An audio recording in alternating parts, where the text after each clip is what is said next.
Hola, bienvenidos al tercer capítulo de nuestro estudio bíblico de la cadena profética de Dios.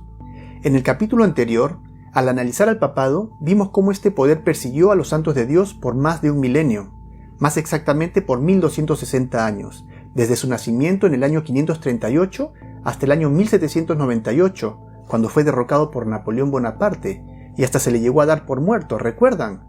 Sin embargo, pues todos sabemos perfectamente que ese no fue el final para el papado, por supuesto, aunque sí significó el final de una etapa para este poder y el comienzo de otra. Y es a este tema que he dedicado el tercer capítulo de nuestro estudio bíblico, el cual tiene como título La espada y el cautiverio. Y es ahora cuando vamos a analizar las circunstancias que llevaron al papado a cambiar radicalmente su actitud hacia el mundo, de ser un poder perseguidor y tirano implacable, a uno absolutamente inofensivo y con apariencia de santidad, como lo conocemos el día de hoy.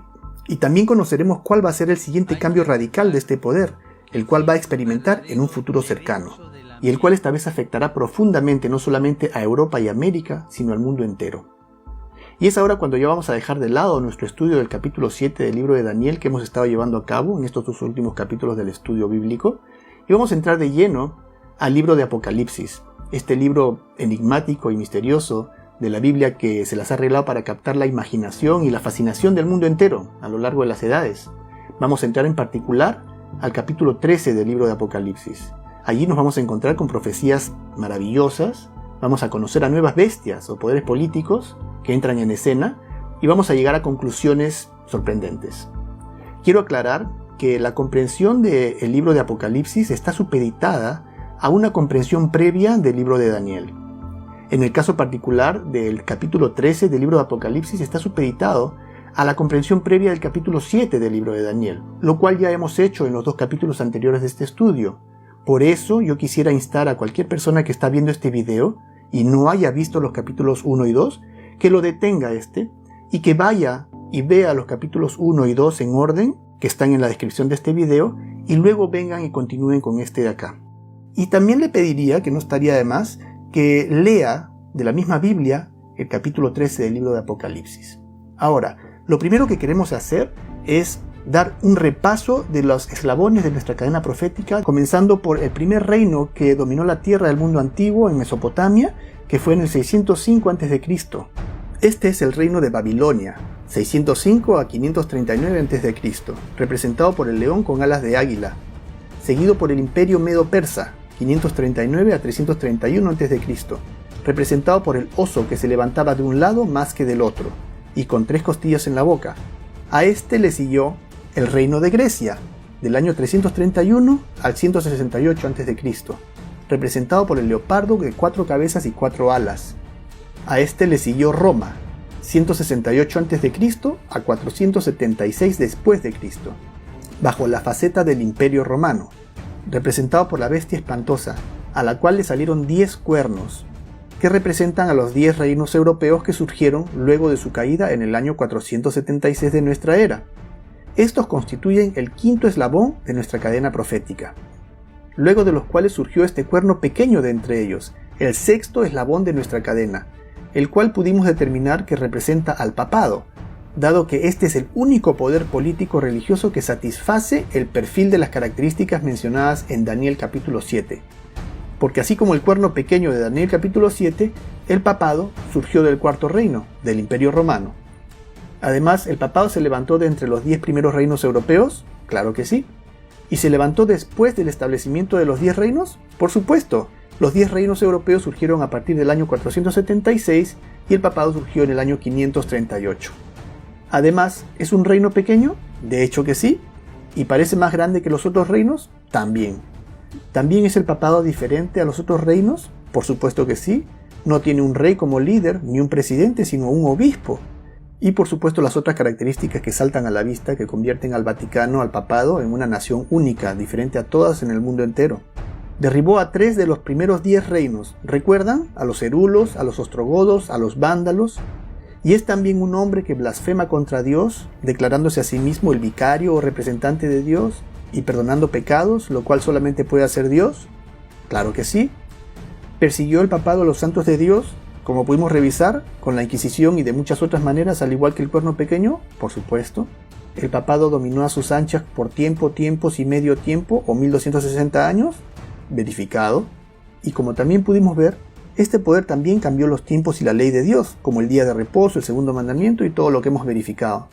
Ahora que leamos el capítulo 13 del libro de Apocalipsis, vamos a encontrarnos con dos bestias, la bestia que sube del mar y la bestia que sube de la tierra. Bestias o naciones o poderes políticos, como ya nosotros sabemos. De estas dos vamos a analizar primero a la bestia que sube del mar, porque es la primera mencionada en la profecía. ¿Y quién es esta bestia?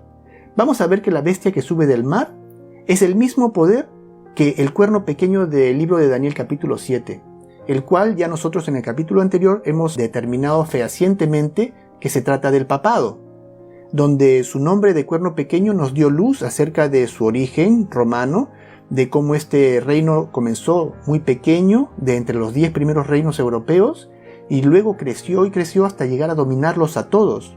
También nos habla cómo este cuerno pequeño o este poder persiguió a los santos de Dios por más de 1 milenio.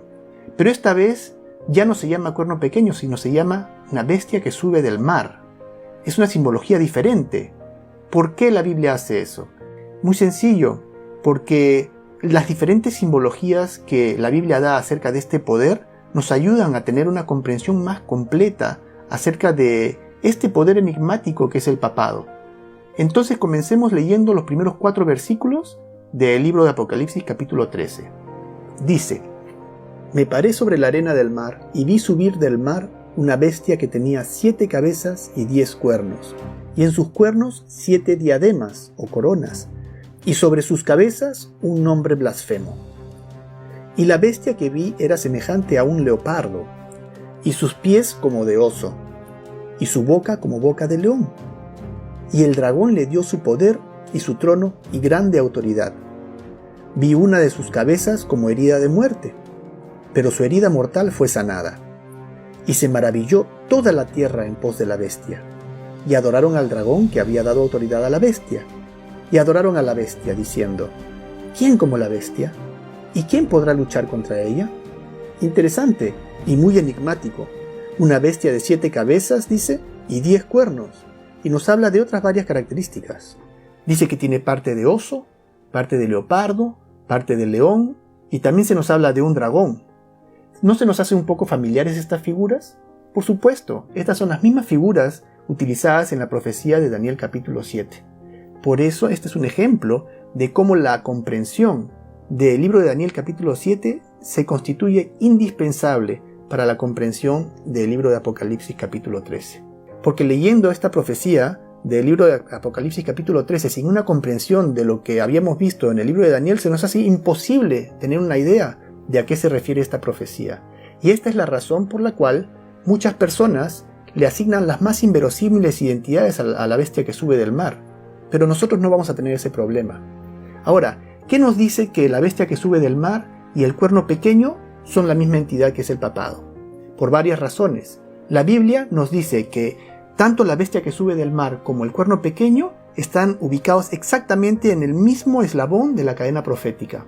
Además, estas dos entidades realizan las mismas actividades. Y también, estas dos entidades dominan por exactamente el mismo periodo de 1260 años. Vamos a leer entonces otra vez el versículo 1 del libro de Apocalipsis capítulo 13, pero esta vez analizándolo. Dice: Me paré sobre la arena del mar y vi subir del mar una bestia. Entonces tenemos que esta bestia o poder político surge del mar. Sabemos que el mar, en lenguaje profético, significa pueblos, muchedumbres, naciones y lenguas, como pudimos revisar en nuestro primer capítulo. Aquí pongo las referencias bíblicas para recordar. Esta característica de surgir del mar nos dice que este poder, lejos de haber crecido más que cualquier otro reino europeo, como leímos del papado en su fase de cuerno pequeño, ahora se nos dice que llega a convertirse en un poder que está arraigado en todo el planeta, lo que también podemos constatar de la Iglesia Católica actual, ¿cierto? Vi subir del mar una bestia que tenía 7 cabezas y 10 cuernos.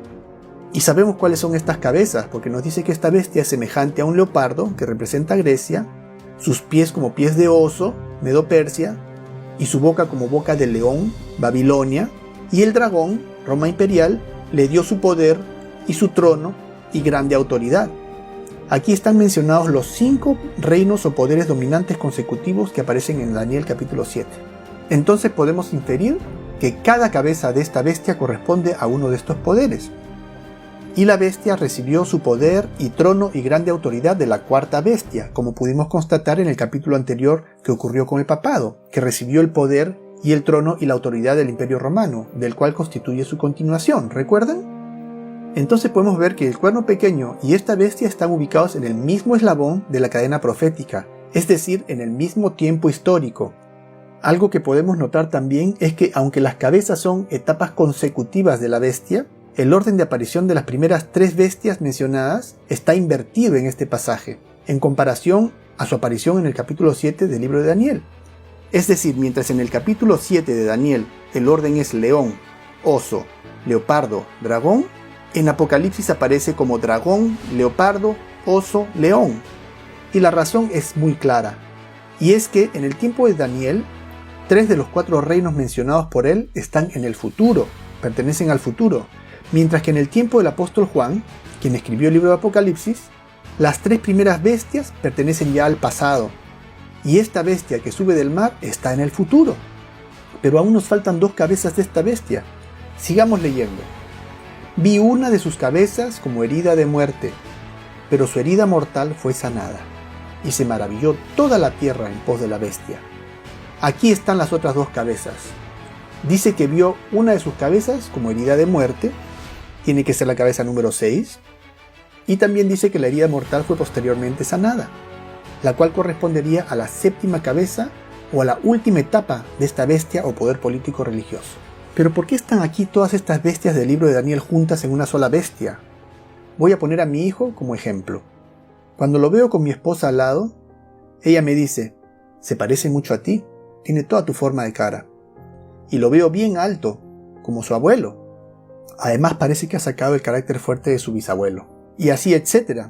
Ella va avanzando en orden, partiendo por mí, que soy su padre, y yendo hacia atrás, siguiendo por su abuelo, y su bisabuelo, y etc. Entonces esta bestia, este poder político religioso, este poder blasfemo, constituye la acumulación del paganismo, teniendo componentes o filosofías, si se quiere, de Grecia, Medo-Persia y Babilonia. Y la bestia que vi era semejante a un leopardo, que representa al reino de Grecia, nación caracterizada por su marcada idolatría y adoración a imágenes. Y tiene los pies de oso. ¿Tiene el papado filosofía medo-persa? Por supuesto. Mitraísmo es un gran componente de la religión católica. Hasta la triple tiara o triple corona, así como mucha de la parafernalia que usan los papas y obispos, proviene de la religión medo-persa de adoración al dios Mitras. Hasta la celebración del día 25 de diciembre, que es en realidad la celebración del nacimiento del dios pagano Mitras. Y su boca como boca de león. El león siendo Babilonia, como ya sabemos. Entonces esta bestia tiene la boca de Babilonia. ¿Y quién es la boca de un reino sino su líder? Entonces esta profecía dice que su líder representa a Babilonia. ¿Será eso posible? Bueno, es ahora cuando nosotros vamos a conocer un misterio muy interesante. ¿Ustedes recuerdan qué pasó con Babilonia cuando fue conquistada? Lo que vimos en el primer capítulo de este estudio. De Babilonia quedó un hombre con corazón engañoso y perverso, ¿recuerdan? ¿Y cuál es el título del Papa? Al Papa se le conoce como Sumo Pontífice. ¿Y cuál es el significado de la palabra pontífice? Esta palabra aplicada a una persona denota su cualidad de servir de puente, así como un artífice es quien produce arte. De igual manera, pontífice es el que construye un puente entre el cielo y la tierra, es decir, es una persona que sirve de mediador entre Dios y el hombre. Y por supuesto el prefijo sumo denota su carácter supremo o único mediador entre el cielo y la tierra. Interesante, me hace recordar a uno de mis versículos favoritos de la Biblia, que está en 1 de Timoteo 2:5, que dice, porque hay un solo Dios y un solo mediador entre Dios y los hombres, Jesucristo hombre. Interesante, y recordando que una de las definiciones de blasfemia según la Biblia es cuando un hombre se hace pasar por Dios, resulta que este sumo pontífice, este ser humano, se presenta ante el mundo como el único mediador entre Dios y el hombre. Este ser humano resulta estar usando un nombre blasfemo, tal y como dice el versículo 1 del capítulo 13 del libro de Apocalipsis, que esta bestia tiene sobre sus cabezas un nombre blasfemo. Increíble, ¿no? Pero, ¿qué relación hay entre el sumo pontífice y Babilonia? Viajemos 2500 años en el pasado con el libro de arqueología Magia Caldea, en la página 221, siendo que Babilonia era la capital de la raza caldea. El autor nos va a hablar un poco acerca de unas inscripciones escritas en piedra, en un monumento arqueológico muy antiguo llamado el Nach-e-Rahab, ubicado en la actual Irán. Él nos va a dar un poco de luz acerca de la clase religiosa babilónica. Leamos, dice: en la gran inscripción Pelevi de Nach-e-Rahab, el título Pontifex Maximus figura como Magupat y Ayarpat Rum, para expresar la idea de sumo pontífice. Entonces el título de sumo pontífice es un título babilónico. ¿Será una coincidencia? ¿Será posible? Veamos lo que nos dice otro libro de historia llamado Lares and Penates, de William Burckhardt, en la página 232. Dice: los Magi caldeos, Magi caldeo, para aclarar, es el sumo sacerdote babilónico. Dice: los Magi caldeos disfrutaron de un largo periodo de prosperidad en Babilonia. Un pontífice elegido por un soberano gobernaba sobre un colegio de 72 hierofantes. Curioso, así como el Papa gobierna sobre un colegio de cardenales. Continúa diciendo: cuando los medos y persas derrocaron el reino de Babilonia, removieron la antigua mitología e impusieron su propia religión. Los caldeos, para recuperar su influencia perdida, introdujeron a uno de ellos, Smerdis, como rey, pero el impostor fue detectado y asesinado en el año 522 a.C. Luego, tras varios años de revueltas, intrigas e intentos de derrocar el gobierno medo-persa, la derrotada clase religiosa caldea fue expulsada a Asia Menor, donde establecieron su colegio central en Pérgamo, llevándose sus títulos, sus vestiduras y el palladium, la piedra cúbica de Babilonia, con ellos. Bueno, esta es la historia. Recordemos a Ciro el Grande, este gran conquistador persa que se constituye la segunda bestia de Daniel 7, que es el oso con sus 3 costillas en la boca, que representan a sus 3 grandes conquistas: la conquista de Lidia, la conquista de Babilonia, la conquista de Egipto. Él dejó un heredero, Cambises. Cambises era muy diferente a su padre. Era una persona colérica que todo el mundo le tenía terror porque él mandaba a matar y a castigar por las mínimas razones, sin ninguna explicación, y verdaderamente que era un pésimo gobernante. Y él tenía a su hermano Smerdis. Una noche Cambises tuvo un sueño, y en su sueño él recibió un mensajero que venía de Persia diciéndole que su hermano Smerdis estaba sentado en el trono y que su corona llegaba hasta el cielo. Entonces se despertó Cambises muy preocupado, y luego de pensarlo bastante decidió darle muerte a su hermano Smerdis. Entonces decidió mandarlo a Persia y con instrucciones de ser asesinado en el camino. Instrucciones que su mano derecha Perjaspes llevó a cabo. Smerdis nunca llegó a Persia. Sin embargo, los rumores de la muerte de Smerdis sí llegaron a los oídos de esta clase religiosa caldea que estaba en Babilonia, quienes se las arreglaron para poner a un usurpador en el trono, el cual por coincidencia, según el historiador Heródoto, también se llamaba Smerdis. Sin embargo, otros historiadores dicen que se llamaba Gaumata. Lo pusieron en el trono como si fuese el hermano verdadero de Cambises, derrocando a Cambises. Y Cambises, estando en Ecbatana, en una ciudad lejana, se enteró que su hermano Smerdis estaba en el trono. Entonces Cambises y Perjaspes comienzan a conversar y pensar acerca de qué puede haber pasado, y llegan a la conclusión de que en efecto esta clase religiosa babilónica habían puesto a un impostor en el trono. Y Cambises, con su desesperación de llegar lo más rápido posible para derrocar a este impostor, se hiere en el muslo y se muere en Ecbatana, y no llega nunca a derrocar a este impostor, aunque Darío, quien resultó siendo el sucesor del trono al final, y otras 6 personas de la clase noble persa, se juntaron, estos 7, y derrocaron a este falso Smerdis. Y obviamente después de este intento de derrocamiento de la clase religiosa caldea, pues los botaron de Medo-Persia. Y eso es exactamente de lo que está hablando este señor William Burckhardt en su libro Lares and Penates, cuando está hablando acerca de cómo esta clase religiosa fue expulsada de Medo-Persia.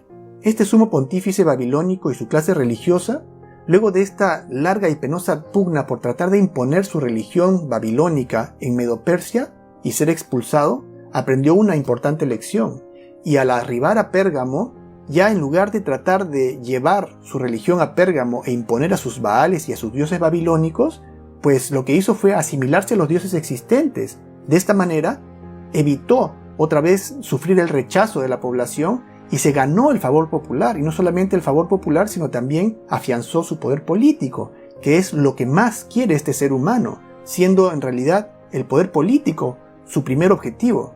y la religión nada más que un vehículo para lograrlo, de manera que resulta irrelevante si la adoración es a Baal de Babilonia, o a Mitras de Medo-Persia, o a Zeus de Grecia, o a Júpiter y posteriormente a Cristo de Roma.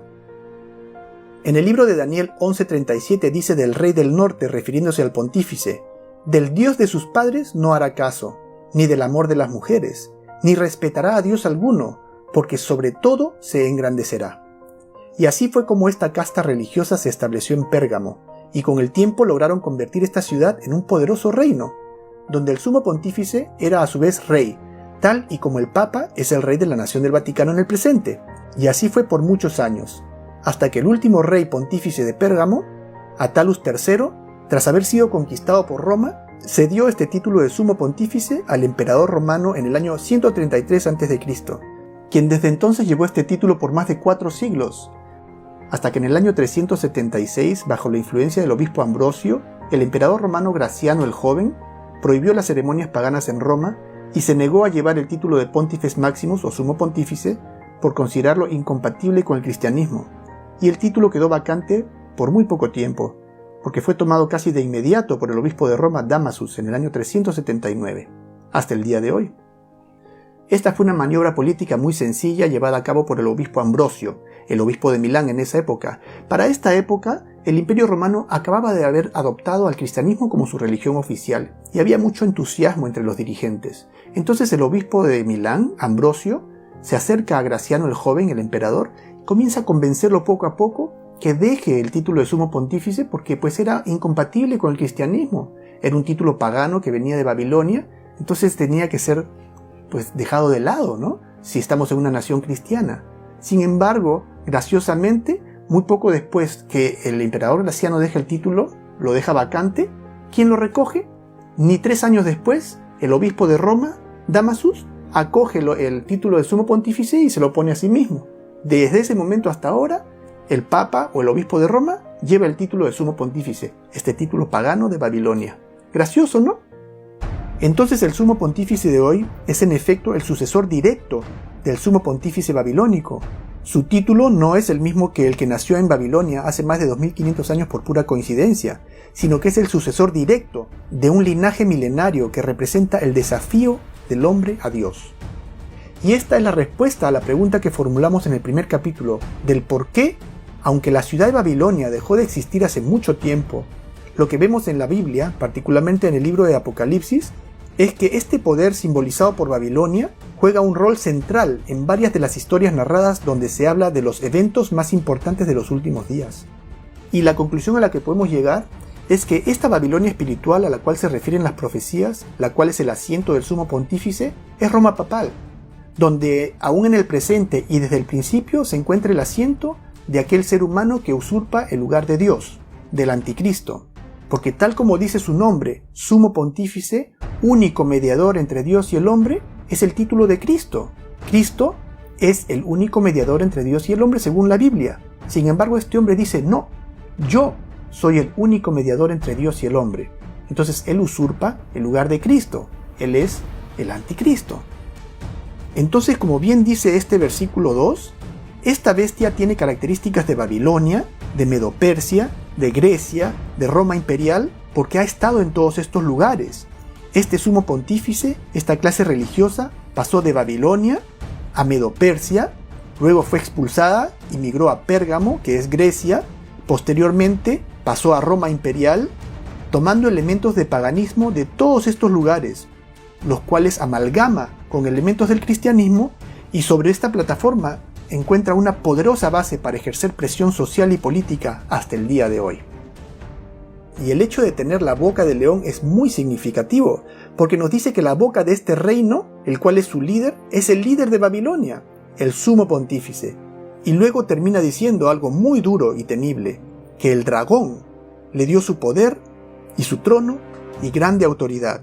O sea que detrás de este poder está el dragón. El dragón no es otro que el diablo. Revelación 12:9 dice, y fue lanzado fuera el gran dragón, la serpiente antigua que se llama Diablo y Satanás, el cual engaña al mundo entero.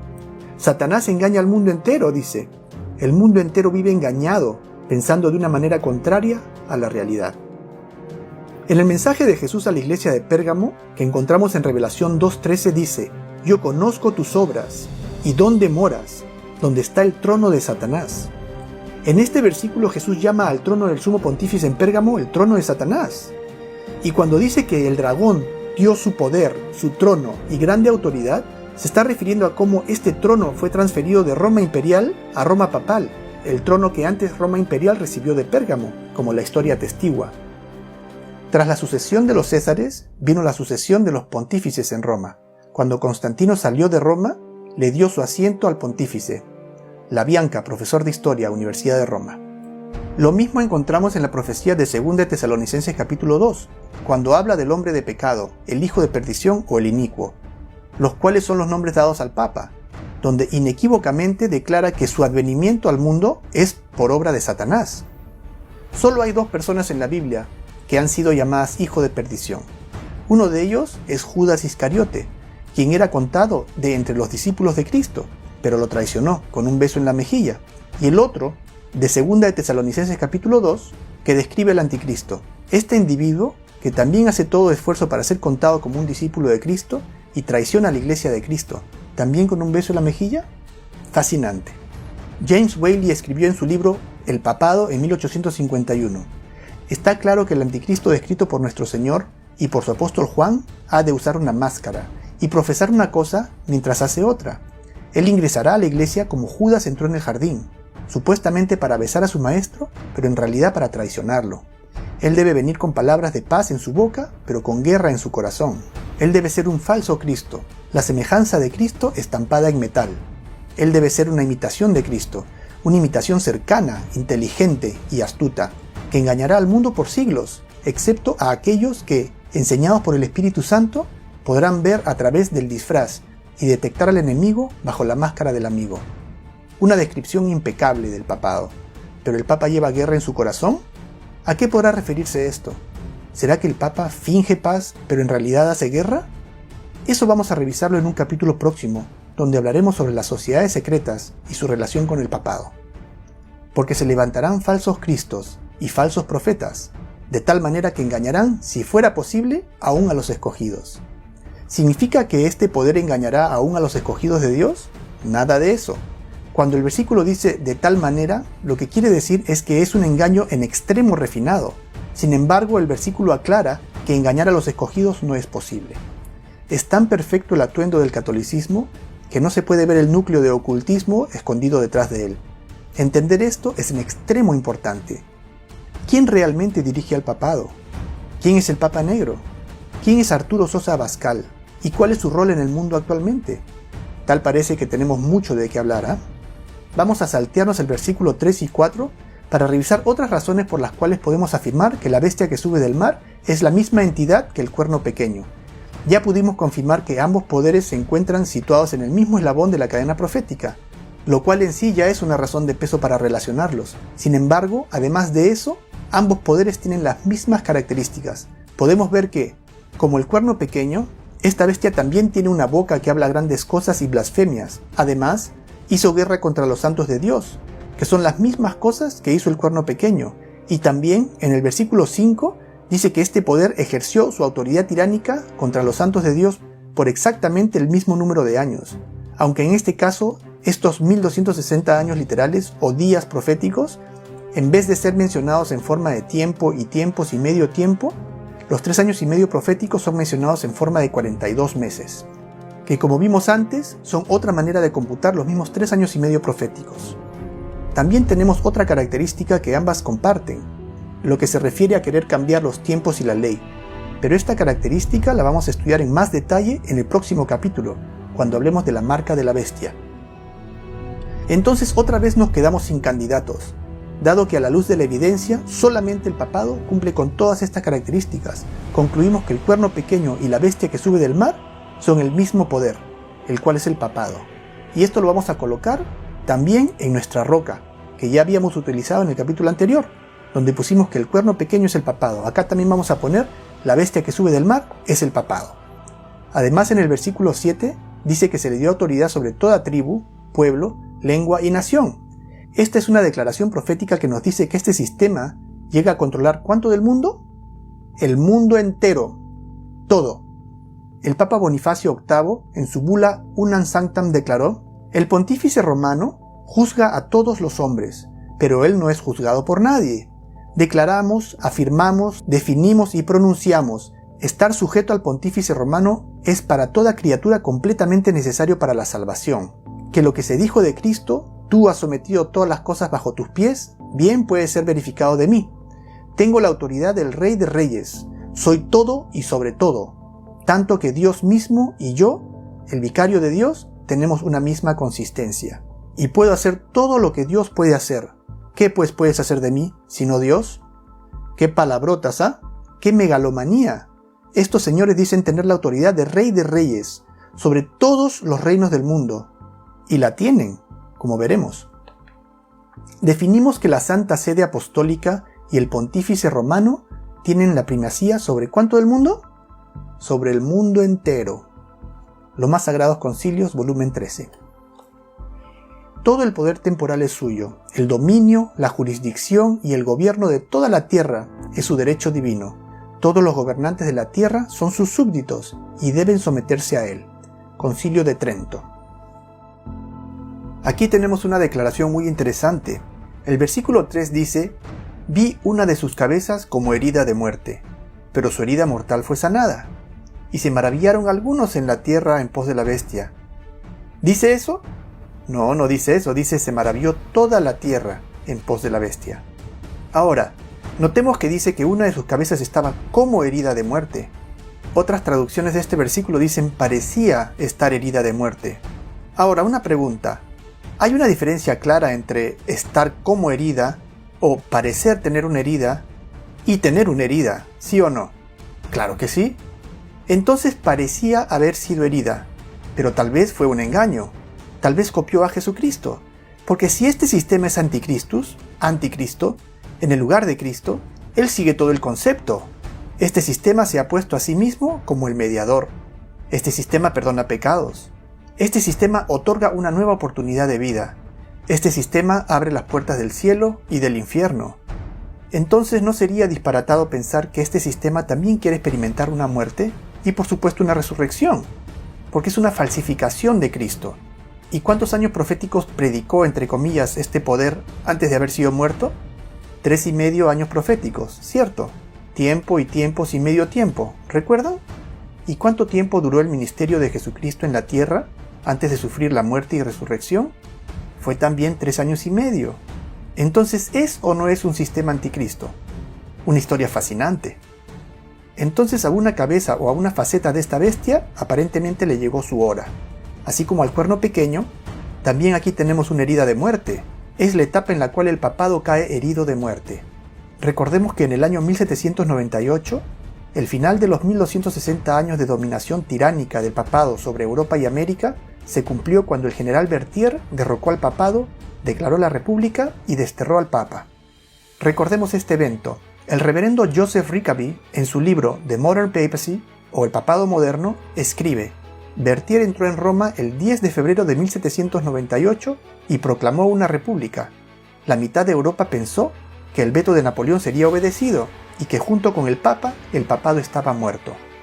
El objetivo de la directiva francesa era la destrucción del gobierno pontifical, como un enemigo irreconciliable de la república.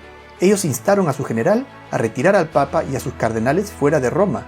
El anciano Papa fue instado a abdicar el gobierno temporal. Luego de su negativa, fue arrastrado del altar y sus soldados saquearon el Vaticano en presencia de su dueño. El papado estaba extinto, no quedó ni un vestigio de su existencia, y entre todos los poderes católicos romanos ni un dedo fue levantado en su defensa. Fue lo que escribió el reverendo George Trevor en su libro Roma desde la caída del Imperio del Oeste, en 1869. Henry Edward Manning, el cardenal arzobispo de Westminster, escribió en 1880: ¿Ves esta iglesia católica, esta iglesia de Dios, convaleciente y débil, rechazada hasta por las naciones llamadas católicas? Allí estaba la Francia católica, la Alemania católica y la Italia católica, renunciando a esta ilusión destruida del poder temporal del vicario de Cristo. Thomas Gill escribió en su libro The Papal Drama, o El drama papal, en 1866. Las multitudes imaginaban que el papado estaba a punto de morir. y se preguntaban si Pío VI sería el último pontífice y si el final del siglo XVIII sería señalado por la caída de la dinastía papal. Entonces una de sus cabezas parece haber recibido una herida mortal. Parece haber muerto, pero no murió realmente, sino que pasó a la clandestinidad, aunque como bestia perdió todo su poder político que le será restaurado posteriormente y habrá una resurrección de este poder. Eso es lo que dice la Biblia. Vi una de sus cabezas como herida de muerte, pero su herida mortal fue sanada, y se maravilló toda la tierra en pos de la bestia. Por supuesto que esto no es posible, no todo el mundo va a adoptar el catolicismo. Apocalipsis 13:3. ¿O sí? ¿O será que estos loables esfuerzos, como el llamado movimiento ecuménico, el cual apunta a la unificación de todo el cristianismo bajo el liderazgo de la Iglesia Católica, además de otros movimientos como Coexist y demás iniciativas que apuntan a unificar a las diversas religiones que hay en el planeta, todas lideradas por el papado por supuesto, conducirán al mundo a la fusión de todos los credos y religiones en una sola iglesia, en aras de la cada vez más lejana paz mundial, por ejemplo? Pudiéndonos imaginar al mando de quién. ¿Estaría esto en armonía con la profecía? Claro que sí. Varias preguntas van apareciendo, ¿no? Parece que tenemos mucho de qué hablar. Entonces el papado finge su muerte, por supuesto, tras haber asegurado sus posiciones de poder en todo el mundo. Luego desaparece del radar político. Permite la llegada de la democracia y la independencia de las naciones, aunque no solamente permite, sino también orquesta este fenómeno de partición de la tierra en nuevas naciones. Recordemos cómo en Daniel capítulo 7 dice que el cuerno pequeño a toda la tierra devorará, trillará y despedazará. O sea que este poder devora, se come o se adueña de toda la tierra. Además la trilla. ¿Qué es trillar? El verbo trillar viene del latín tribulare, que significa tanto extraer el fruto de la tierra como también oprimir o atormentar. O sea que se adueña de la tierra, extrae sus riquezas, la atormenta y la despedaza, la parte en pedazos o la divide. Fascinante. En el libro de Daniel 11:39 dice que este poder dividirá a la tierra para ganar. Y esto es precisamente lo que vemos que ocurre en el mundo una y otra vez. ¿No les parece curioso que en la tierra nunca vemos unificación de naciones sino siempre división? Se glorifica la rebeldía, la sublevación, la independencia, la subversión, el conflicto limítrofe, y a lo largo de la historia de los últimos siglos, lo que se ve es el nacimiento de más y más países independientes. Donde había una nación, aparecen 2, y hasta 3, o más. Y cada vez los países son más numerosos y más pequeños. La humanidad es llevada en un tren de pensamiento que fomenta el conflicto y la competencia, en vez de la solidaridad y la cooperación. Y así sigue el mundo fragmentándose cada vez más. Tan solo para 1940, había en el mundo solamente 99 naciones, y para el año 2010, esta cifra llegó a ser de hasta 195 naciones, siendo que existen solamente 2 naciones en todo el mundo que se formaron como producto de la unión de estados independientes, en vez de haber surgido producto de la división. Una de ellas es el Reino Unido, formado por la unión de los reinos de Inglaterra y Escocia, y la otra, su hija, la gran nación de los Estados Unidos de América. Las únicas 2 naciones en todo el mundo que en la época de su fundación eran enemigas declaradas del papado, y donde la presencia de este poder estaba absolutamente prohibida. ¿Será una coincidencia? Definitivamente no lo es. Estas naciones dan testimonio vivo de que la unión hace la fuerza, y lo contrario, la división de una nación, ¿qué es lo que hace con ella? ¿La fortalece o la debilita? Isaías 14:12 dice: ¿Cómo caíste del cielo, oh Lucifer, hijo de la mañana? Cortado fuiste por tierra, tú, que debilitabas a las naciones. Pero ¿de qué manera es que el papado logra dividir a las naciones? ¿Y cómo ha logrado reinsertarse en el radar político con el éxito con que lo ha hecho? ¿Cómo es que las cosas salen tan bien para este poder? ¿Cuáles son sus herramientas políticas? ¿Tiene herramientas militares? Este tema también es muy importante, pero no corresponde a este capítulo hablar de eso, porque queremos primero comprender cabalmente en qué consiste el cautiverio del que habla la profecía, para luego ver cómo se maneja este poder bajo el cautiverio. Entonces, 131 años después de haber sufrido la herida, el papado se prepara para su regreso al ámbito político. ¿Y cómo lo hizo? Recordemos la crónica de San Francisco. Mussolini y Gaspari firman histórico tratado, y que lo es. Dice: la cuestión romana esta noche fue cosa del pasado, y el Vaticano finalmente estaba en paz con Italia.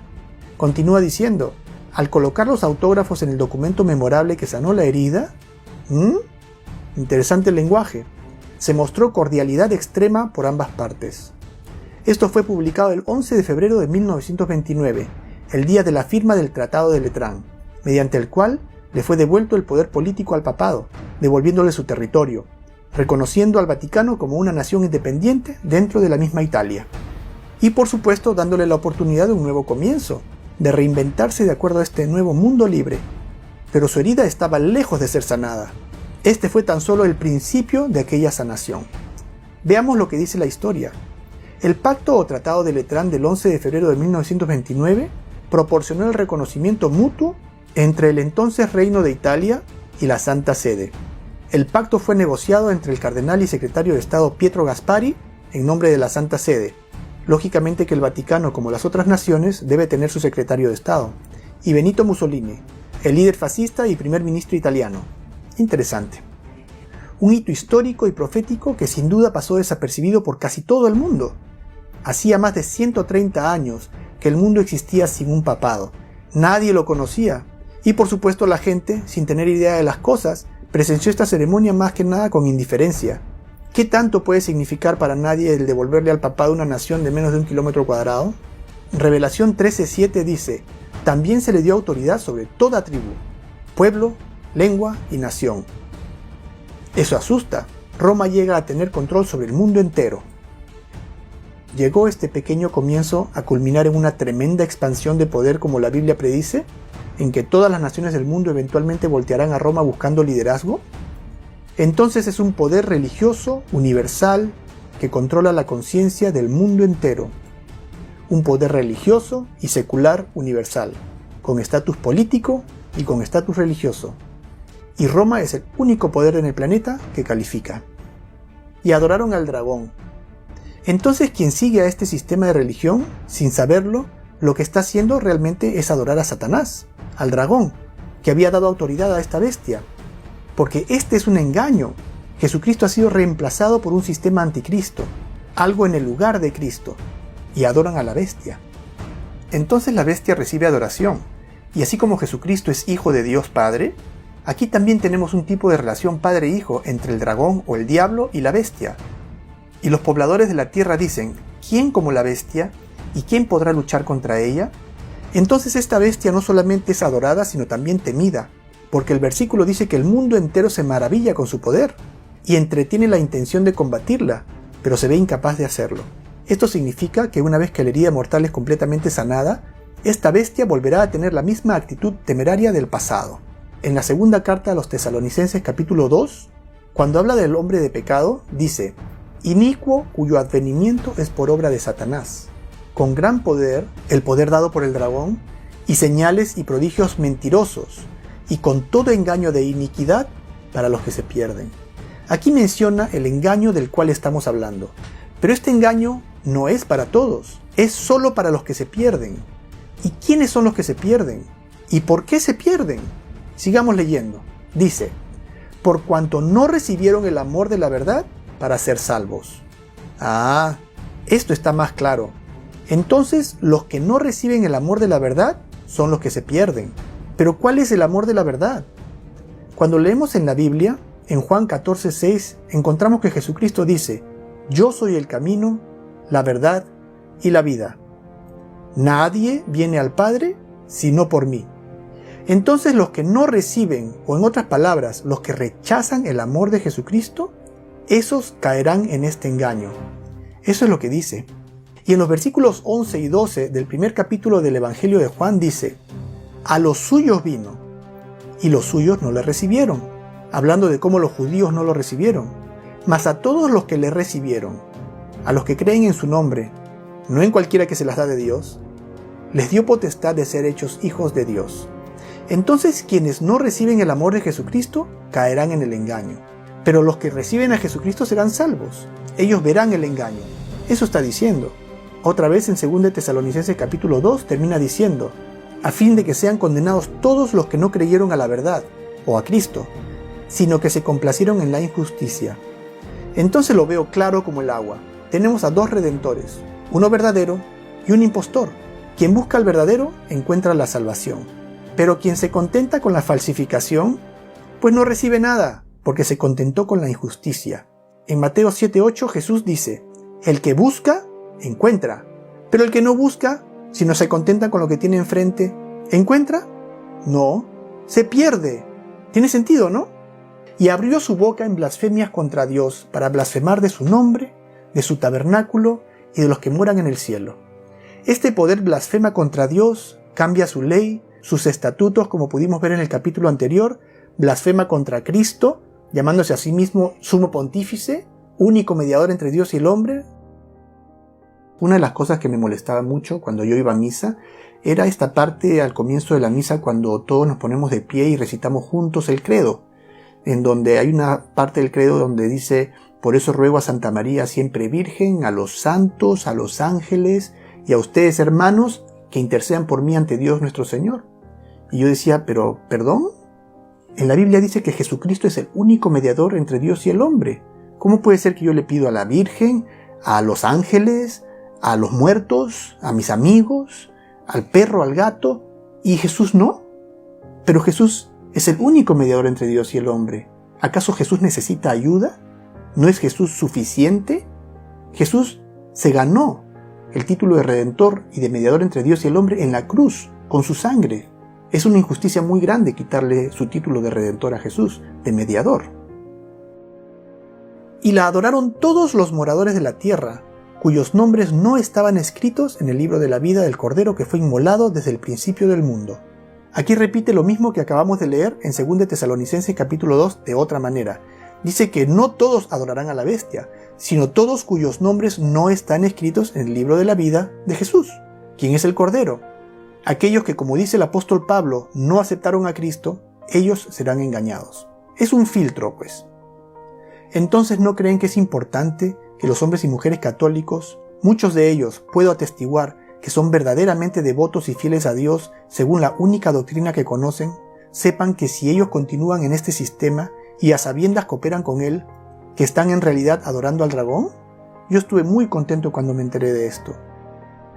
En Romanos 6:16 dice, ¿no sabéis que si os sometéis a alguien como esclavos para obedecerle, sois esclavos de aquel a quien obedecéis, sea del pecado para muerte, o sea de la obediencia para justicia? O sea que si tú obedeces ese sistema, tú eres parte de él. Y hay obediencia para vida, pero también hay obediencia para muerte. Atención. Proverbios 14:12 nos dice, hay camino que al hombre le parece derecho, pero su fin es camino de muerte. Tenemos frente a nosotros a un sistema que reclama para sí mismo los atributos que le pertenecen a Dios, un sistema establecido por el mismo Satanás. Subiré al cielo, en lo alto, junto a las estrellas de Dios levantaré mi trono, y en el monte del testimonio me sentaré, a los lados del norte, sobre las alturas de las nubes subiré, y seré semejante al Altísimo. Y eso es exactamente lo que busca Lucifer, adoración, y hasta instauró su propio día santo, el domingo. Adoración y obediencia son los dos asuntos más importantes para Dios y el tema central de esta gran controversia. Por un lado tenemos a Dios, nuestro Creador y Redentor, y por otro lado tenemos a su adversario, el padre de la mentira. ¿Y qué es esto de la blasfemia? Revelación 13:5 dice que esta bestia, al igual que el cuerno pequeño, habla grandes cosas y blasfemias contra Dios. El versículo 6 dice que abrió su boca en blasfemias contra Dios para blasfemar de su nombre y de su tabernáculo y de los que moran en el cielo. Ya lo revisamos en el capítulo anterior, pero démosle una repasadita otra vez a este concepto de blasfemia. ¿Qué significa hablar blasfemias contra el Altísimo? Como ya vimos, hay dos definiciones bíblicas de blasfemia. Juan 10:30-33 dice, por buena obra no te apedreamos, sino por blasfemia, porque tú, siendo hombre, te haces Dios. El cual se opone y se levanta por encima de todo lo que se llama Dios, o es objeto de culto, tanto que se sienta en el templo de Dios como Dios, haciéndose pasar por Dios. Este versículo describe al poder anticristo que dice que Él es Dios, y tomando el lugar de Dios, Él dice que va a perdonar pecados, Él dice que va a hacer esto y lo otro. Entonces, la Biblia define blasfemia como todo acto de asumir para sí mismo cualquier derecho o poder que le pertenece a Dios. Y leyendo las declaraciones papales, Ferrari Ecclesiastical Dictionary, el Papa es de una dignidad tan grande y tan exaltado que no es un simple hombre, sino como si fuera Dios y el vicario de Dios. Dios mío, ¿patético o qué? En fin, esta es una de las innumerables declaraciones papales donde el Papa expone que es Dios. El Papa Leo VIII dijo: sostenemos en esta tierra el lugar de Dios Todopoderoso. A la luz de la razón, estas declaraciones no son menos que simple demencia, en mi opinión. La Iglesia Católica dice: todos los nombres que en las Escrituras se aplican a Cristo, en virtud de los cuales se establece que Él está sobre la Iglesia, todos estos mismos nombres se aplican al Papa. Entonces la Iglesia Católica toma el lugar de Jesucristo. Y la otra definición de blasfemia la encontramos en Marcos 2, 5-7. Los escribas cavilaban en sus corazones: ¿por qué habla este así? Blasfemias dice. ¿Quién puede perdonar pecados sino solo Dios? Entonces, si tú dices que puedes perdonar pecados, eso es blasfemia. Lo cual sabemos bien que no solamente el Papa se da las prerrogativas de perdonar pecados, sino que también es una supuesta facultad que tienen todos los sacerdotes católicos, lo que hacen cada vez que uno se confiesa con ellos: perdonar nuestros pecados haciéndonos repetir como loros 2 o 3 Padre Nuestros y Ave Marías, como si seguir a Cristo fuese un juego de charada. Y así se pierde la gente, cayendo en un engaño. Robo, 2 Padre Nuestros y 2 Ave Marías, cometo adulterio, 3 Padre Nuestros y 3 Ave Marías, y así literalmente puedo cometer cualquier pecado, y una vez que me he confesado, hago una fila y comulgo, como nuevo, porque el sacerdote me ha perdonado en el nombre de Dios, y yo vivo feliz con mi sistema maravilloso de perdón de pecados que sigo desde que tengo uso de razón. En fin, mejor pasemos a los versículos 9 y 10, que son nuestro tema de fondo. Si alguno tiene oído, oiga. Nos dice: presta mucha atención a lo que te voy a decir ahora. Aquel que lleva en cautiverio, irá en cautiverio. Aquel que a espada mata, a espada debe ser muerto. Aquí está la paciencia y la fe de los santos. Ya sabemos que la herida mortal que recibió la bestia se refiere al evento que ocurrió en 1798, cuando el papado dejó de existir. Pero aclaremos que el papado y la Iglesia Católica no son la misma cosa. El papado es un ente político religioso muy poderoso, y sobre quien se sienta la Iglesia Católica.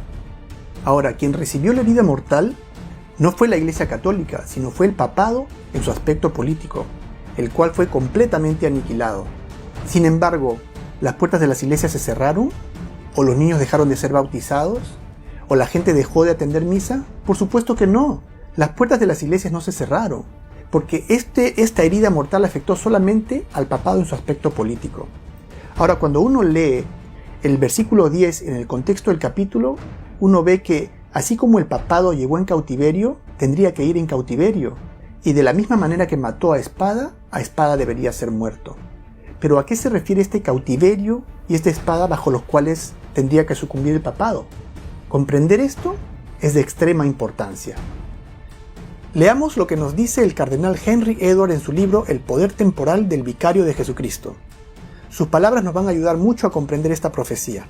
Y desde esa hora de liberación providencial, cuando por intervención divina las cadenas cayeron de las manos del sucesor de Pedro, el papado, esperó hasta un momento como este en que Dios rompería su cautiverio en pedazos y se liberaría de la sujeción a los poderes civiles y se instalaría en la posesión de su propia soberanía temporal. Lo que nos narra este prelado es cómo, tras la caída del Imperio Romano en el año 476, el cual representaba el poder civil de la época, quien imponía las reglas a las cuales el papado estaba subordinado o cautivo, y tras su caída, el papado se liberó de las cadenas del poder civil, lo que le permitió ejercer su propia autoridad e imponer sus propias reglas a toda Europa, llevándola así en cautiverio. Es muy interesante ver cómo este señor utiliza la palabra cautiverio para referirse al poder civil. La conversión del imperio al cristianismo y su posterior remoción, su desvanecimiento hacia el lejano oeste, liberó al vicario de Jesucristo de sujeción temporal. Y es que el cautiverio del que habla el versículo no se refiere a cómo el Papa Pío VI fue llevado cautivo a Francia tras el derrocamiento del papado en 1798, sino es algo mucho más trascendental.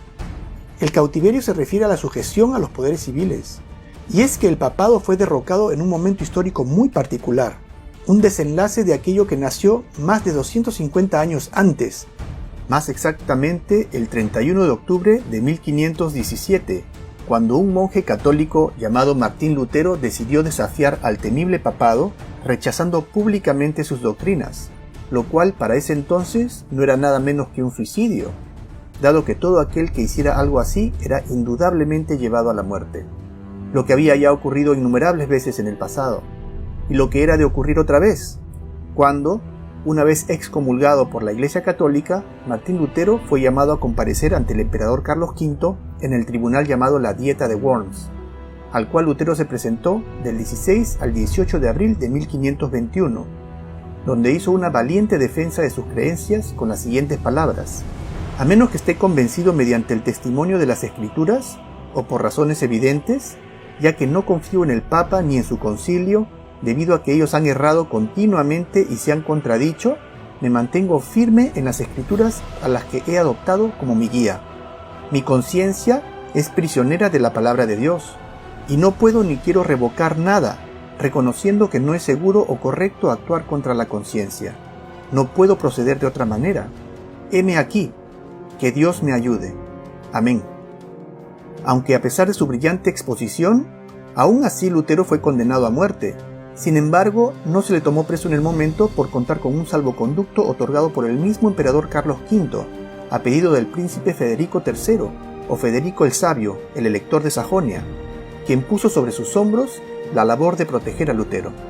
Sin embargo, habían planes de arrestarlo en cuanto fuese posible, y fue así que el 26 de mayo del mismo año fue emitido el edicto que condenaba a Lutero a la pena de muerte por el pecado de herejía, aunque dicho decreto nunca se llevó a cabo, dado que Lutero fue raptado y escondido para su propia protección por el mismo príncipe Federico III de Sajonia, y Lutero, desde la clandestinidad, continuó escribiendo, convirtiéndose así en el gestor de este fenómeno social de colosal importancia que conocemos como la Reforma.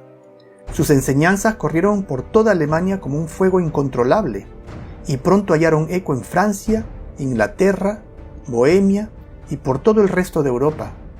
Fue una época de gran conmoción para todo el viejo continente. En pocos años surgieron líderes reformadores del calibre de Juan Calvino, de Francia, John Knox, de Inglaterra, Felipe Melanchthon, de Alemania, entre una lista de muchos más, lo cual trajo consecuencias desastrosas, no solamente para el papado, sino también para las monarquías europeas. Y es que, aunque tanto la población en general como las monarquías eran tiranizadas por el papado, en la mentalidad del pueblo, los monarcas y el papado eran vistos como el mismo enemigo, ya que el papado se valía del poder civil que ejercían los monarcas para perseguir y castigar.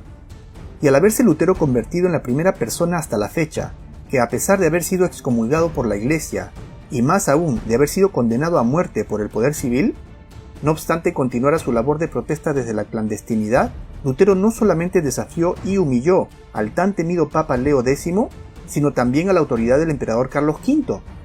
Esta victoria de Lutero envalentonó a la oprimida clase baja europea en contra de la clase aristocrática dominante, hasta llegar a desencadenar verdaderos enfrentamientos, lo que la historia conoce como las guerras campesinas, que llegaron a su clímax en el año 1525, y se consideran el levantamiento popular más grande y extendido de Europa previo a la Revolución Francesa, el cual acabó con la vida de alrededor de 100.000 campesinos. Obviamente, estos enfrentamientos pusieron en autos tanto a la monarquía como al papado de un sentimiento popular que les daba escalofríos. Eran los primeros dolores de parto de una Europa libre después de casi 1000 años de tiranía. Otra consecuencia aún más nefasta para el papado fue que la Reforma llevó la Biblia, que era libro prohibido, a cada rincón de Europa, y con ella las profecías y enseñanzas de las que estamos hablando en este estudio, lo cual desenmascaró al papado frente a toda Europa y América. Lutero solía decir: haré que hasta el más ignorante campesino conozca la Biblia más que el mismo Papa. Lutero mismo tradujo la Biblia al alemán, y lo propio hicieron otros reformadores en el inglés, en el francés, en el español, etc. La opinión de todos los reformadores era unánime. Ellos tenían a la Biblia de su lado, Biblia que resultaba ser una sentencia de muerte para el papado, al cual no le quedaban argumentos de defensa. Todas sus acciones del pasado lo acusaban. Era imposible de ocultar. Y los reformadores no quisieron que nadie se olvide. En Nuremberg, la sede principal del protestantismo en Alemania, en el edificio municipal, uno de los poquísimos edificios que sobrevivieran a los bombardeos de saturación de la Segunda Guerra Mundial, colocaron en piedra estas estatuas muy interesantes. Sobre la puerta de la izquierda encontramos a las dos primeras bestias de Daniel capítulo 7, Se puede observar a la izquierda al rey Nabucodonosor y a su lado el león con alas de águila. Y a la derecha está el rey Ciro el Grande y el oso que representa al reino de Medo-Persia. Y en la puerta de la derecha están representados los otros dos reinos. A la izquierda podemos ver a Alejandro el Grande de Grecia, con el leopardo de 4 cabezas, y el último reino que es Roma al lado derecho, representado por su primer emperador, Julio César, y la bestia espantosa a su lado, pudiendo ver los 10 cuernos que tiene en la cabeza. Y además podemos apreciar en medio de los cuernos una cabecita, ¿la ven? Representando al papado, el pequeño cuerno que tenía ojos y boca, como dice el versículo. Ahora esto no ocurrió en un año ni en 20.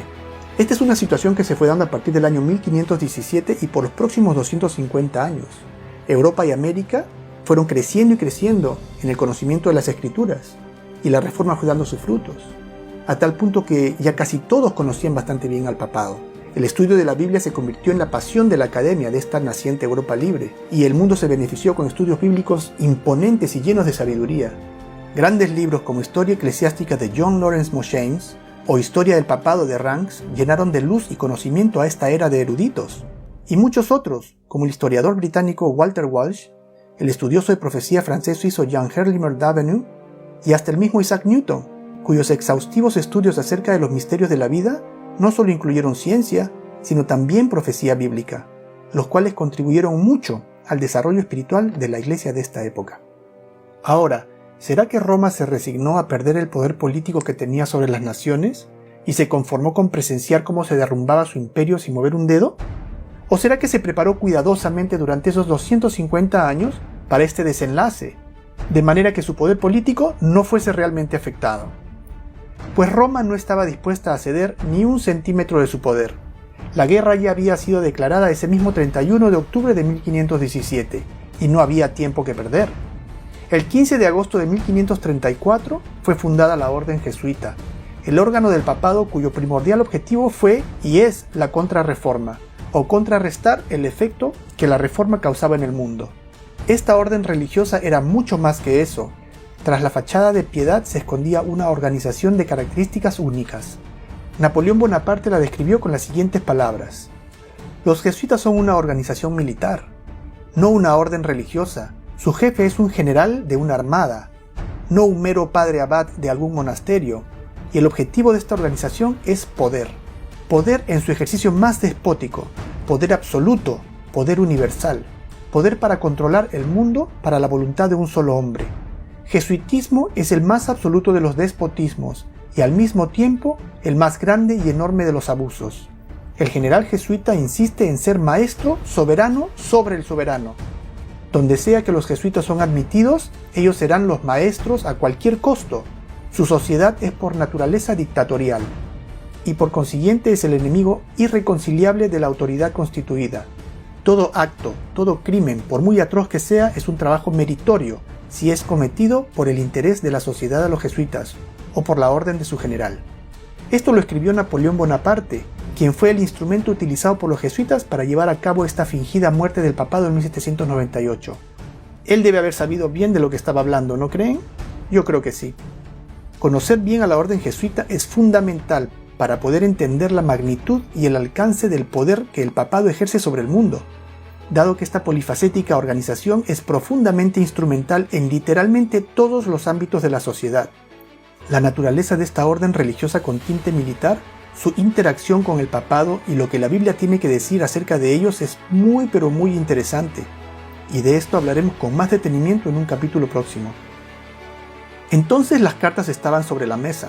La Reforma tenía nada menos que a la Biblia de su lado, pero el papado tenía a la orden jesuita, la cual sin perder el tiempo puso en marcha su estrategia de educación contra educación. Y para 1599 ya tenían creado y refinado el programa llamado Radio Studiorum, el primer sistema global de educación de la historia, que literalmente inundó toda Europa y luego el mundo entero de doctrina papal.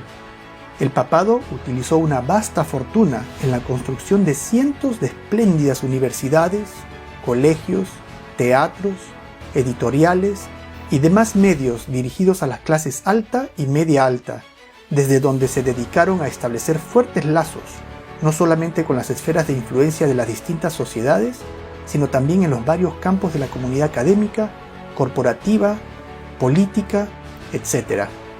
Las universidades, colegios secundarios y demás instituciones educativas jesuitas, destacadas por su derroche de buen gusto y arquitectura exquisita e imponente, fueron y hasta ahora son los lugares preferidos por las clases media y alta para la educación de sus hijos. Y fue desde esta formidable plataforma desde donde el papado arremetió contra la doctrina protestante. En 1585, el teólogo jesuita español Francisco Rivera escribió la visión futurista de la profecía bíblica, y en 1614, otro teólogo jesuita llamado Luis del Alcázar hizo lo propio, presentando al mundo el estudio hoy conocido como la visión preterista de la profecía bíblica. La teoría preterista sostiene que el anticristo vino al mundo en el siglo II a.C., bajo el nombre del rey griego Antíoco IV, Epifanes, mientras que la teoría futurista dice que el anticristo vendrá en el futuro y reinará durante los últimos 3,5 años de nuestra era. Y por supuesto que ambas teorías son especulaciones completamente carentes de respaldo bíblico, donde no se sigue ninguna lógica. Sin embargo, no solamente fueron presentadas al mundo, sino posteriormente promocionadas, analizadas, debatidas, confrontadas, respaldadas por unos teólogos, rechazadas por otros teólogos, todos jesuitas obviamente, y hasta llevadas al público a través de novelas, producciones teatrales y hasta películas de cine, y capturando la fascinación del mundo entero. Y es así como el papado ha logrado crear una cultura de controversia entre estas dos teorías, al punto de que en el presente son consideradas como las únicas dos posibles interpretaciones de la profecía bíblica acerca de la identidad del anticristo.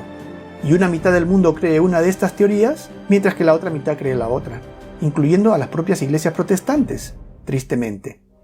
Y por supuesto, todas las enseñanzas de la Reforma quedaron en el olvido. ¿Qué les parece?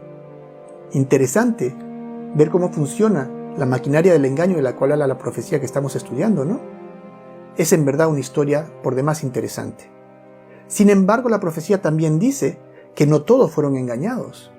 Mientras por un lado el papado trabajaba incansablemente, por otro lado la Iglesia de Dios seguía avanzando, fiel al mandato de llevar la palabra hasta lo último de la tierra. Y fue así como el año 1611 trajo al mundo la más fiel traducción moderna de la Biblia en existencia hasta el día de hoy. La Biblia conocida como King James Bible, en inglés. Esta Biblia, patrocinada por el rey James o Jacobo I de Inglaterra, se distingue de todas las demás traducciones primero porque no fue traducida por una sola persona. Martín Lutero tradujo él solo la Biblia del latín al alemán.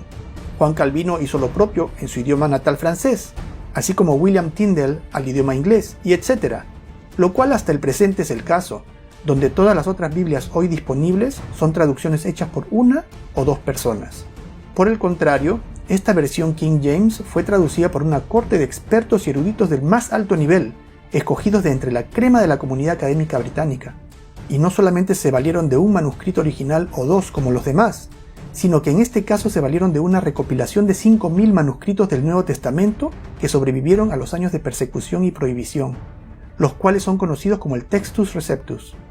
Esta Biblia fue ferozmente opuesta por el papado, quien en su intento por impedir su ejecución planeó lo que hoy es conocido como la conspiración de la pólvora. El plan era hacer estallar el edificio del Parlamento inglés, matando tanto al rey y su familia, así como a la mayor parte de la aristocracia protestante dedicada a esta honorable tarea, durante la conferencia de apertura el 5 de noviembre de 1605, para lo cual el papado se valió de un grupo de 13 conspiradores liderados por el general jesuita Henry Garnet. Afortunadamente, gracias a una carta anónima, se llevó a cabo un registro de los sótanos del Parlamento la noche anterior al evento, y fue hallado Guy Fawkes, uno de los conspiradores, al lado de 36 barriles de pólvora, lo suficiente para reducir el Parlamento a escombros. Luego de ser juzgados, 8 de los sobrevivientes, incluido Fawkes, fueron condenados a ser ahorcados, ahogados y descuartizados. Los numerosos actos de semejante salvajismo como este, perpetrados por el papado a través de su orden jesuita en su esfuerzo por contrarrestar a la Reforma, sumados a las graves cosas que la Biblia tenía que decir de esta entidad, lo cual era de conocimiento general para ese entonces, convirtieron al papado en el enemigo irreconciliable, no solo de Dios y de su iglesia, sino también de la sociedad civilizada. El reverendo George Trevor escribió en su libro titulado Roma, desde la caída del Imperio del Oeste en 1869, El objetivo de la directiva francesa era la destrucción del gobierno pontifical, como un enemigo irreconciliable de la República. Ellos instaron a su general a retirar al Papa y a sus cardenales fuera de Roma. Y nadie levantó un dedo para auxiliar al papado. Los reinos que en otra época no hubieran dudado en poner sus ejércitos en marcha en defensa del supuestamente representante de Dios en la tierra, para 1798, la Europa reformada se quedó inmóvil, expectando la caída del anticristo. Como bien dice el cardenal, allí estaba la Francia católica, la Alemania católica, la Italia católica, todas las naciones europeas renunciando a esta ilusión destruida del poder temporal del vicario de Cristo. Por supuesto que renunciaron al engaño que los tuvo cautivos por más de un milenio. Esta actitud de las naciones confirmó la razón por la cual el papado tenía que fingir su propia muerte. Era el único enemigo irreconciliable del mundo civilizado. No había más lugar para el papado en el mundo, tenía que ser eliminado. Entonces, previendo lo inevitable, el papado se mandó a matar. La muerte del papado fue una movida muy astuta, necesaria para quitarse de encima los ojos de toda Europa y dejar de ser el centro de atención. Tenía que ser eliminado por completo, morir y ser sepultado, hasta lograr ser olvidado, dejar que la estrategia jesuita de educación contra educación diera sus frutos y borrara su nombre de la memoria colectiva, para luego de un tiempo reaparecer con un rostro completamente nuevo, para un mundo nuevo. ¿Pero cuánto tiempo tendría que permanecer muerto el papado? En su libro 50 años en la Iglesia de Roma, el reverendo Charles Chiniquy nos da un extracto del plan jesuita. Traigamos toda nuestra habilidad para influir en esta parte de nuestro plan. Nuestra principal preocupación debe ser moldear a las personas para nuestros propósitos. Sin duda, la primera generación no será totalmente nuestra, pero la segunda casi nos pertenecerá, y la tercera por completo.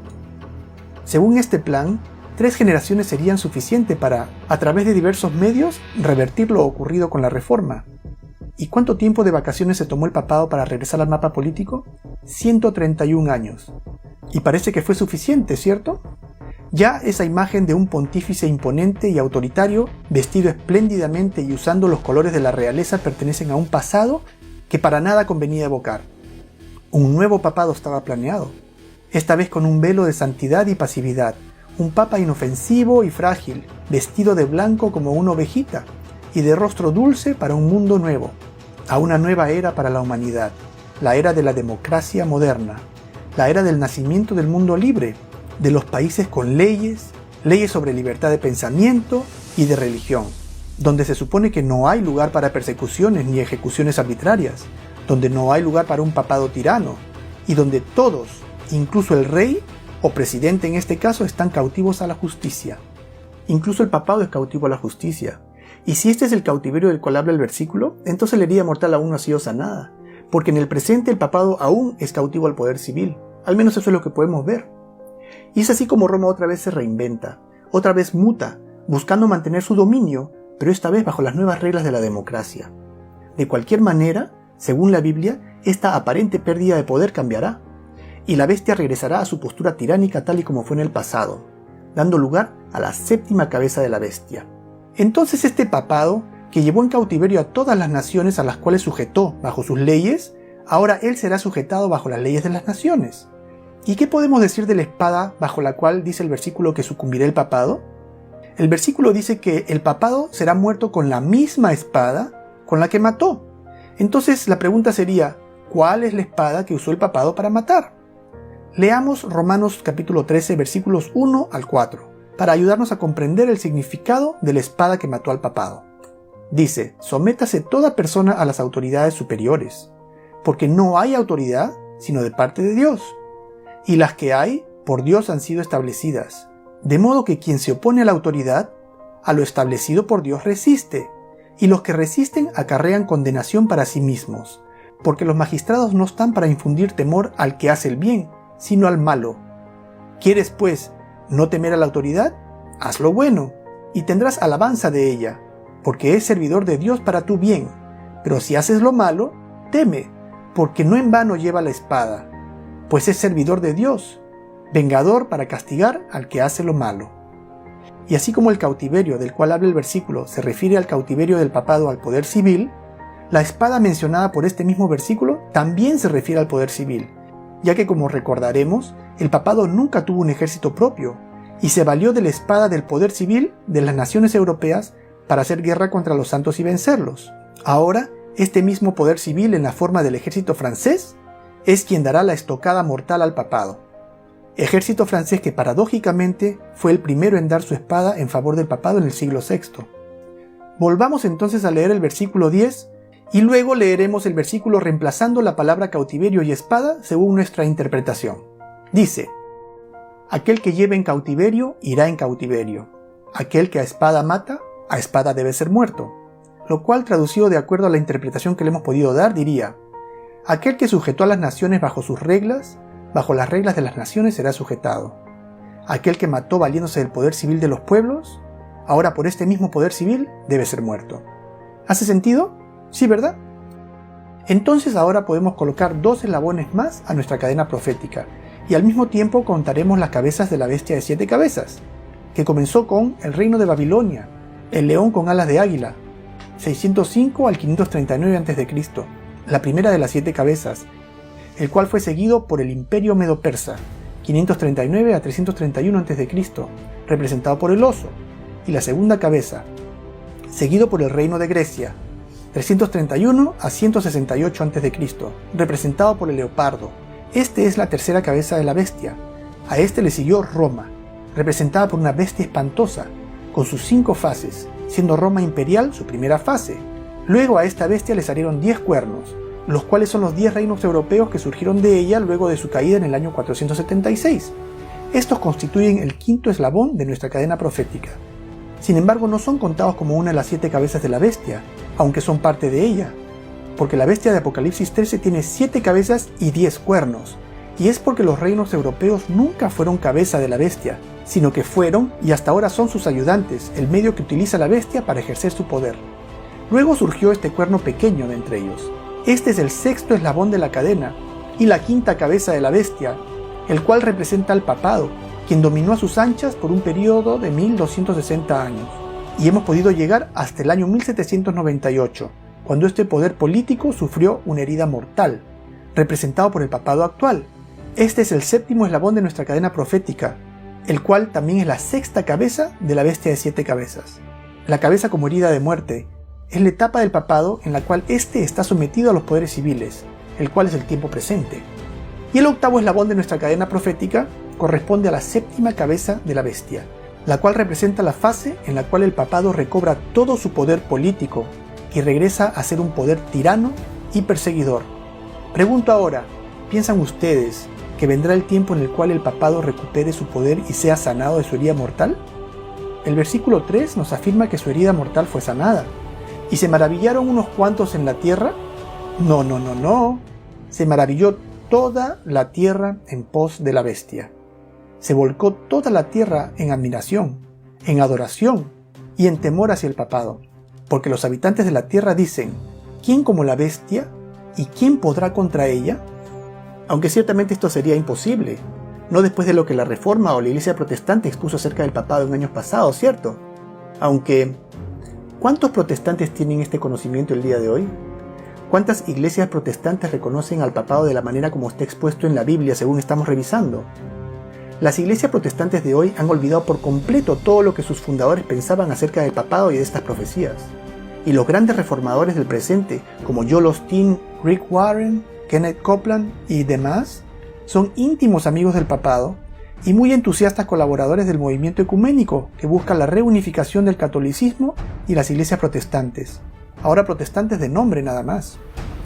Estos señores han abandonado por completo el método de interpretación de profecía bíblica de sus antecesores y no pueden ver el peligro de este sistema que gobernó en el pasado. Y es así como caerán en la trampa, para darse cuenta luego cuando sea demasiado tarde.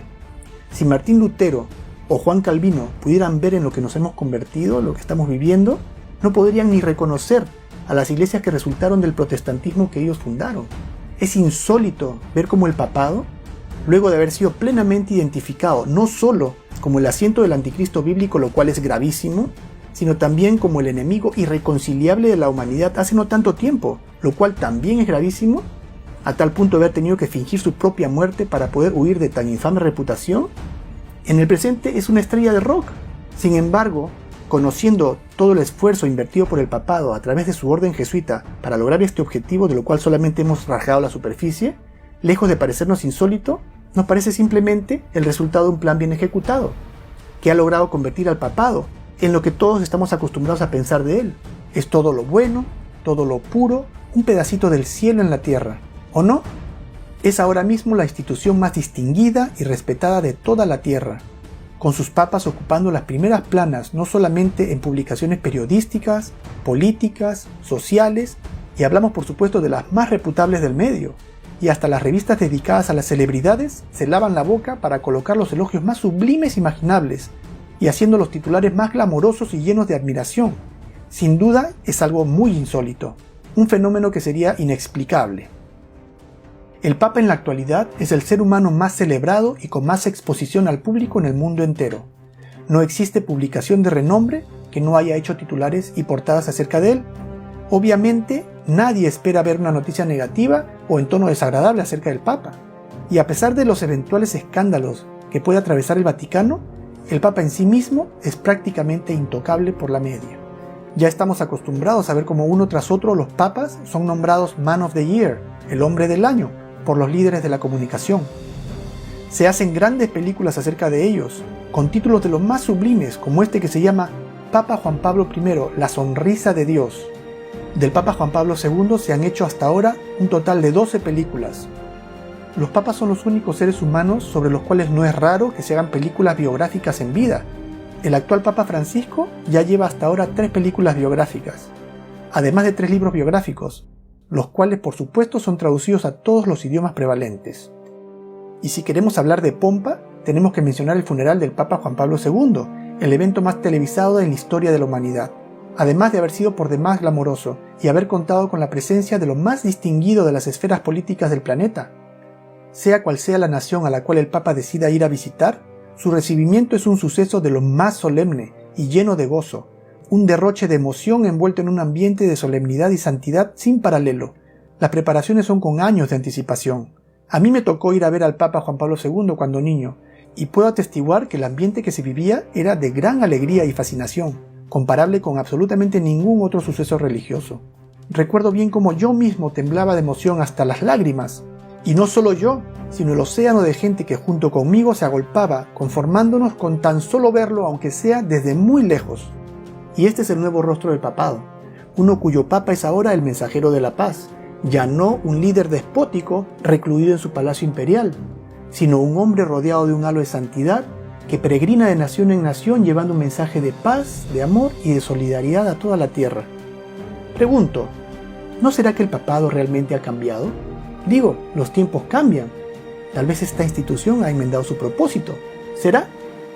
Hay una palabra clave que describe el trabajo del anticristo. ¿Y cuál es esta? Se llama engaño. Ahora yo pregunto, si el malo tiene cara de malo y se comporta a todas vistas como malo, ¿estamos hablando de engaño? No pues. Engaño es cuando el malo tiene cara de bueno y a todas vistas parece bueno. En Mateo 7:15 Jesucristo nos advierte, guardaos de los falsos profetas, que vienen a vosotros con vestidos de ovejas, pero por dentro son lobos rapaces. ¿Y por qué será que nos advierte de esto Cristo? ¿Será porque es cierto? Yo también lo creo.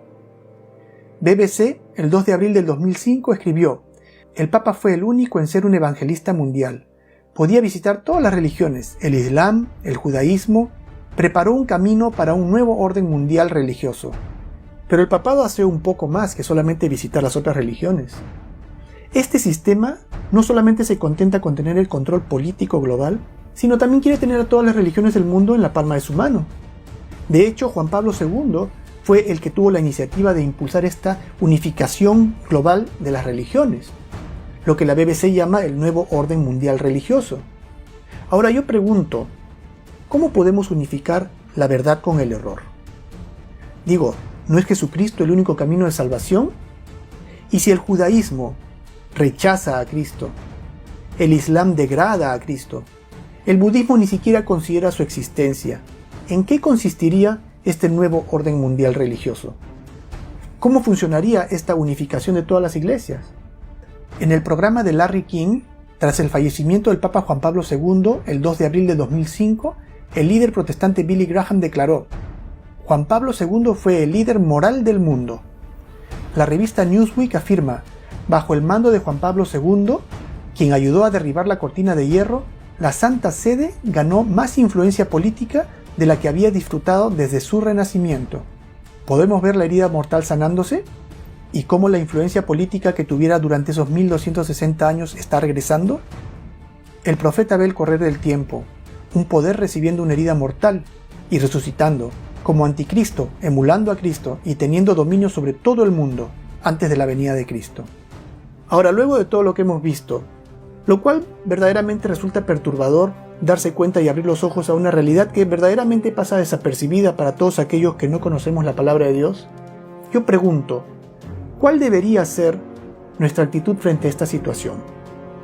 ¿Deberíamos tal vez esforzarnos buscando de alguna manera la destrucción del papado? ¿O deberíamos de repente angustiarnos viéndonos impotentes, incapaces de poder revertir esta situación? Pues nada de eso. Estos son tiempos maravillosos. Este es un momento único en la historia de la humanidad, cuando vemos profecía bíblica cumpliéndose frente a nuestros ojos. El mundo se mueve apresuradamente hacia el desenlace final. Pero esas son buenas noticias para nosotros. Jesús nos dice en Lucas 21:28, cuando estas cosas comiencen a suceder, erguíos y levantad vuestra cabeza, porque vuestra redención está cerca. Mirad la higuera y todos los otros árboles. Cuando ya brotan, viéndolo, sabéis por vosotros mismos que el verano ya está cerca. Así también vosotros, cuando veáis que suceden estas cosas, sabed que está cerca el reino de Dios. Ahora, entre convocar reuniones para unificar a todas las religiones y recuperar su poder tal y como lo tuvo en la época medieval hay una gran diferencia, lo cual nos lleva a nuestro siguiente eslabón de la cadena profética. Este eslabón vamos a tener que colocar antes del último eslabón que tenemos, que es el que corresponde a la bestia con la herida mortal sanada, o el papado con la herida mortal sanada, porque se refiere a otra nación, a otra bestia, a otro poder político que surge, que va a restaurar la espada al papado y que lo va a liberar del cautiverio. En el versículo 11 del capítulo 13 del libro de Revelación nos habla de otra bestia. Dice: después vi a otra bestia que subía de la tierra, y tenía 2 cuernos semejantes a los de un cordero, pero hablaba como dragón, y ejerce toda la autoridad de la primera bestia en presencia de ella, y hace que la tierra y los moradores de ella adoren a la primera bestia, cuya herida mortal fue sanada. Y esta es la nación que finalmente le sana la herida al papado y le devuelve su poder. Y amigos, les tengo que decir que esta es la parte más increíble de toda la profecía, porque es la nación menos imaginable, que le devuelve la espada al papado, y todas las naciones del mundo siguen el ejemplo de esta nación. Y ustedes me dirán, ¿qué nación en sus cabales le devolvería la espada al papado para regresar a la barbarie del oscurantismo? Yo les digo, es el elefante en la habitación. Todos lo podemos ver, pero nadie lo ve. Pasemos entonces al siguiente capítulo de nuestro estudio, en donde vamos a descubrir la identidad de esta nación que se encuentra oculta entre las líneas de la segunda parte del capítulo 13 del libro Apocalipsis. También en este capítulo vamos a hablar sobre la marca de la bestia, de la cual tanta especulación se ha tejido a lo largo del tiempo, y del número 666. Pasemos entonces al siguiente capítulo de nuestro estudio bíblico. Muchas gracias. Si este video ha sido de ayuda para ti y quisieras que otras personas conozcan esta poderosa verdad, por favor asegúrate de hacer saber que te gusta, coméntalo y comparte este video. Este video es parte de un estudio bíblico de la cadena profética de Dios, y yo quisiera animarte que veas toda la serie de este estudio haciendo clic en el enlace de la derecha, y asegúrate de suscribirte en este canal si todavía no lo has hecho. Veamos entonces el siguiente capítulo de nuestro estudio bíblico. Muchas gracias.